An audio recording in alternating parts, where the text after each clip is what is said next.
नमस्कार, अंतर्राष्ट्रीय खबरों में आपका स्वागत है। मैं हूं आपके साथ आकाश और अब देखते हैं खबरें विस्तार से।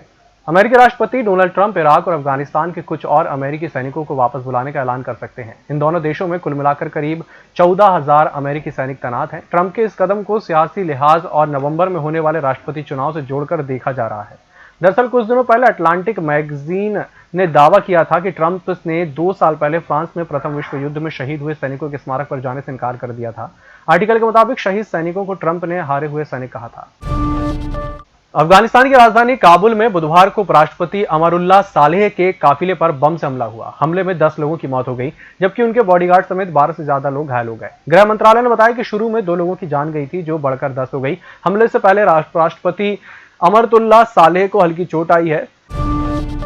अमेरिकी संसद में एक बिल पेश किया गया है। इसमें कहा गया है कि अमेरिका में सरकारी तौर पर शी जिनपिंग को चीन का राष्ट्रपति यानी प्रेसिडेंट नहीं कहा जाना चाहिए। बिल के मुताबिक चीन में लोकतंत्र नहीं है और ना ही जिनपिंग लोकतांत्रिक तरीके से चुने गए हैं, लिहाजा अमेरिका उन्हें राष्ट्रपति कहना बंद करे। तकनीकी तौर पर बिल में कही गई हर बात सही है। दरअसल 1980 के पहले किसी चीनी शासन प्रमुख को प्रेसिडेंट यानी राष्ट्रपति नहीं कहा जाता था। इतना ही नहीं, चीन के संविधान में भी राष्ट्रपति या प्रेसिडेंट शब्द नहीं है।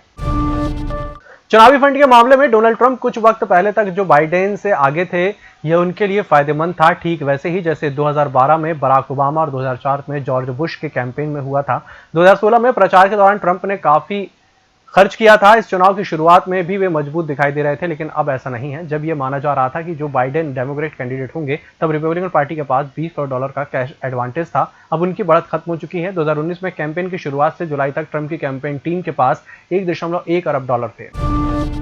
ब्रिटेन सरकार ने इंग्लैंड में कोरोना के मामले तेजी से बढ़ने पर नियम सख्त कर दिए हैं। अब यहां हर एक साथ 6 लोग नहीं जुट पाएंगे। पीएम बोरिस जॉनसन ने बुधवार को प्रेस कॉन्फ्रेंस में इसकी जानकारी दी। इंग्लैंड में पिछले 3 दिनों में संक्रमण के 8,500 मामले सामने आए हैं। इससे यहां कोरोना की दूसरी लहर का खतरा बढ़ रहा है। पूरे ब्रिटेन की बात करें तो यहां तक 3.52 लाख से ज्यादा मामले आए हैं और 41,000 से ज्यादा जान जा चुकी है।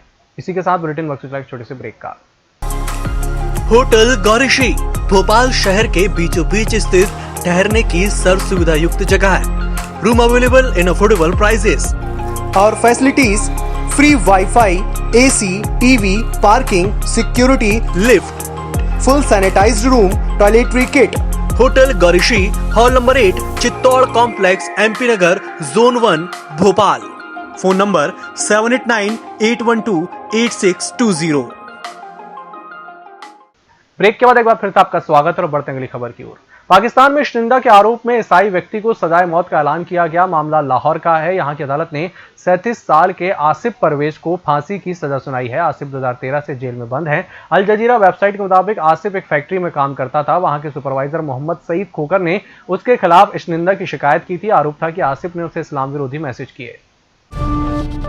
श्रीलंका में मर्डर के मामले में मौत की सजा पाने वाला नेता ने मंगलवार को सांसद के तौर पर शपथ ली। 45 साल के प्रेमालाल जयशेखरा श्रीलंका की सत्तारूढ़ श्रीलंका पोडुजन पार्टी के नेता हैं। उन्हें 2015 में एक चुनावी रैली के दौरान विरोधी पार्टी के एक्टिविस्ट की गोली मारकर हत्या कर दी थी। इसी साल जुलाई में जयशेखरा की मौत की सजा सुनाई गई थी। हालांकि कोर्ट का यह फैसला उनके पर्चा दाखिल करने के बाद आया, जिससे उन्हें चुनाव लड़ने की इजाजत दे दी गई। जयशेखरा ने जेल में रहते हुए ही चुनाव लड़ा और जीत गए। एलएसी पर भारतीय सेना के एक्शन से बौखलाए चीन के सरकारी अखबार ने भारत को धमकी दी है। ग्लोबल टाइम्स ने लिखा कि भारत ओवर कॉन्फिडेंट में है। चीन की सेना और लोगों को उकसा रहा है। भारतीय सैनिकों ने गैर कानूनी तरीके से एलएसी क्रॉस की। उसके सैनिक दोनों देशों के समझौते तोड़कर वार्निंग फायर कर रहे हैं। ऐसा 45 साल बाद पहली बार हुआ है। वे दिखाना चाहते हैं कि वे बंदूक के इस्तेमाल को लेकर हुए पुराने समझौते को नहीं मानते। अगर ऐसा है तो दोनों देशों को बॉर्डर पर खूनी युद्ध के एक नए दौर के लिए तैयार हो जाना चाहिए। इस बुलेटिन में फिलहाल इतना ही। इसी के साथ मुझे दीजिए इजाजत और देखते रहिए एमएस टीवी। नमस्कार।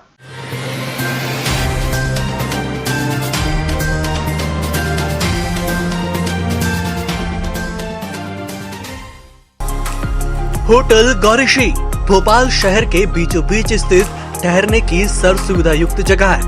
Room available in affordable prices और facilities free WiFi, AC, TV, parking, security, lift, full sanitised room, toiletry kit. Hotel Gaurishi, hall number 8, Chittor complex, MP Nagar, zone 1, Bhopal. Phone number 7898128620। निष्पक्ष, निर्भीक और विश्वसनीय खबरें देखें सिर्फ ईएमएस टीवी पर। डाउनलोड करें ईएमएस न्यूज ऐप। सत्ता के गलियारों से गांव की गलियों तक देखिए हर खबर अपने मोबाइल पर। डाउनलोड कीजिए EMS न्यूज ऐप।